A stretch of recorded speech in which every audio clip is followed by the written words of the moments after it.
Hello everyone, आज बनाते हैं पोहे से गुलाब जामुन और यकीन मानिए बहुत ही लाजवाब और टेस्टी बनकर तैयार होंगे। अगर मीठा खाने का मन है तो घर पे रखा है पोहा, तो मेरे तरीके से एक बार गुलाब जामुन ज़रूर ट्राई करिए। तो हेलो एवरीवन, मैं हूँ ताजबार, स्वागत है आपका मेरे चैनल आयज़ा कुक फूड में। तो चलिए बनाना शुरू करते बिना कोई देरी किए। और अगर आपको ये रेसिपी पसंद आती है तो अपनी फैमिली और दोस्तों में ज़रूर शेयर करना। तो शुरू करते इसको बनाना। इस रेसिपी को बनाने के लिए ये हमने पोहा लिया है 1 कटोरी। मेजरमेंट का आपको पूरे तरीके से ध्यान रखना होगा, कप कटोरी गिलास आप सेट कर लीजिए। तो हमने यहाँ लिया है पोहा। पोहे को मैंने साफ़ कर लिया है, कपड़े से पोंछ लिया है यानी। अब हम यहाँ क्या करेंगे, पोहे को हम पीसेंगे बिना पानी डाले। यहाँ लेंगे मिक्सी का जार, मिक्सी के जार में यहाँ पोहा डाल देंगे और हम यहाँ इसको पीस लेंगे। चलिए, हमने यहाँ पोहे को जो है ना वो पीस लिया है। इसको क्या करेंगे, साइड में रखेंगे। और अब हम चलते हैं गैस की तरफ। अब हमने यहाँ गैस पर कढ़ाई रखी है। कढ़ाई में यहाँ हम दूध डालेंगे। जिस कटोरी से हमने पोहा लिया है उसी कटोरी से हम 1 कटोरी दूध डालेंगे। दूध में हल्का सा उबाल आने देंगे। जैसे ही दूध हल्का सा गर्म होगा, 1 चम्मच हम यहाँ डालेंगे मलाई। ये मैंने घर की मलाई ली हुई है, तो हमने यहाँ 1 चम्मच जो है ना मलाई डाल दी है। अब हम यहाँ क्या करेंगे, यहाँ डालेंगे हम पोहा, क्योंकि दूध में हल्का सा उबाल आने लगा है। जो हमने पोहे को पीस के रखा है ना, वही पोहा डालेंगे। जब आप पोहा डालें तो गैस आपको यहाँ पे स्लो कर देना है, इस बात का ध्यान रखना है। तो हम यहाँ पोहा डाल देंगे और पोहा डालने के बाद यहाँ इसको हम अच्छे से मिक्स कर लेते हैं इस तरीके से। और गैस इस टाइम आपको लो टू मीडियम कर देना है। लो टू मीडियम गैस करने के बाद यहाँ इसको हम पकाएंगे 2 से 3 मिनट के लिए। 2 से 3 मिनट में ये गाढ़ा हो जाएगा, इस बात का आपको ध्यान रखना है। इसको ज़्यादा नहीं पकाना है। अगर आपने इसको ज़्यादा पकाया ना तो ये पहले से ही एकदम से टाइट हो जाएगा, तो इस बात का ध्यान रखें। इसको ज़्यादा नहीं पकाना, बस 2 से 3 मिनट के लिए यहाँ इसको पका लेना है।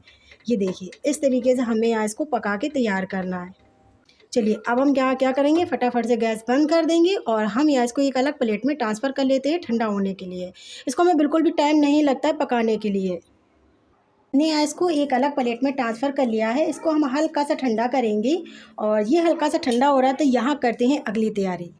यहाँ लेंगे इस तरीके के बन, ये मेरे पास थे तो मैंने यहाँ लिए हुए हैं। अब हम यहाँ क्या करेंगे, ये वाला हिस्सा है ना, ये वाला हिस्सा जो है ना हम काट के हटा देते हैं इस तरीके से। इसका भी हम इस तरीके से हटा देंगे। अगर आपके पास ये नहीं है तो आप यहाँ मिल्क पाउडर का भी इस्तेमाल कर सकते हैं, लेकिन हर किसी के घर में मिल्क पाउडर नहीं होता है। अगर आपके पास बंद है तो आप ये इस्तेमाल कर सकते हैं, अगर नहीं है तो आप ब्रेड इस्तेमाल कर सकते हैं। आप दोनों में से कोई भी चीज़ है आप यहाँ इसमें डाल सकते हैं। तो यहाँ क्या करेंगे, यहाँ इसके ऊपर हम दूध डालेंगे और इसको साइड में रखेंगे। यहाँ हम इस तरीके से दूध डाल देंगे। दूध डालने के बाद इसको साइड में रखते हैं ढक्कन से कवर करके। और गुलाब जामुन के लिए बनाते हैं यहाँ चाशनी। चाशनी बनाने के लिए गैस पे पैन रखा है। पैन में डालेंगे आधी कटोरी चीनी और यहाँ डालेंगे हम 1 कटोरी पानी। यहाँ हम 1 कटोरी पानी जो है ना वो डाल देते हैं। हमने 1 कटोरी पानी डालने के बाद अब हम यहाँ 2 छोटी इलायची डालेंगे और गैस फुल पर कर देते हैं। फुल गैस पर यहाँ हम इसकी चाशनी बनाकर तैयार करेंगे। अब आप लोग सोच रहे होंगे चाशनी इसकी गाढ़ी बनाना है या पतली बनाना है। चाशनी हमें बनाकर इतनी तैयार करना है, बस आप इसको छुएं तो एकदम ऑयली लगे, एकदम चिपचिपी ना लगे, इस बात का ध्यान रखना है। अगर आपने इसकी टाइट चाशनी बनाकर तैयार की ना तो आपके गुलाब जामुन जो है ना चाशनी को ऑब्जर्व नहीं कर पाएंगे, तो इस बात का आपको पूरी तरीके से ध्यान रखना है। तो चलिए, फुल गैस पर बढ़िया से चाशनी को यहाँ हम पकने देते हैं। चलिए, चाशनी बनकर तैयार हो गई है। चाशनी में एक बढ़िया सा उबाल आ गया है, ये देख सकते हैं ना आप, ये देखिए। और ये देखिए, चाशनी में यहाँ एकदम चिपचिपाहट सी है। बस हमें इसी तरीके की चाशनी बनाकर तैयार करना है। गैस बंद कर देंगे और यहाँ चेक करेंगे अब हम डो को। डो यहाँ अच्छे से सेट हो गया है और डो हल्का सा भी गर्म है। तो इसी बीच हम डालेंगे जो हमने बंद को दूध के साथ भिगा के रखा है ना, वो यहाँ हम डालेंगे। तो हम यहाँ इसको डाल देते हैं। ये देखिए, बहुत अच्छे से यहाँ ये भीग गया है। तो हम यहाँ इसको ऊपर डाल देंगे और इसको हम खूब अच्छे से मसलेंगे।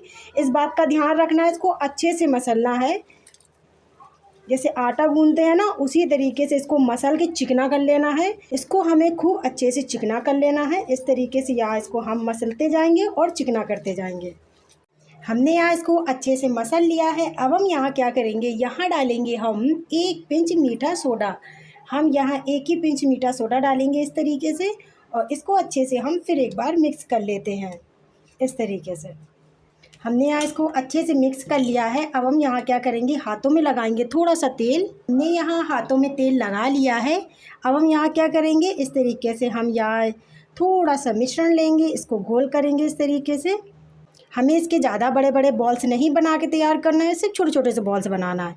ये देखिए, इसी तरीके से हम बाकी के बच्चे सेम प्रोसेस में बनाकर तैयार कर लेते हैं। बस थोड़ा सा मिश्रण लेना है, गोल करना है।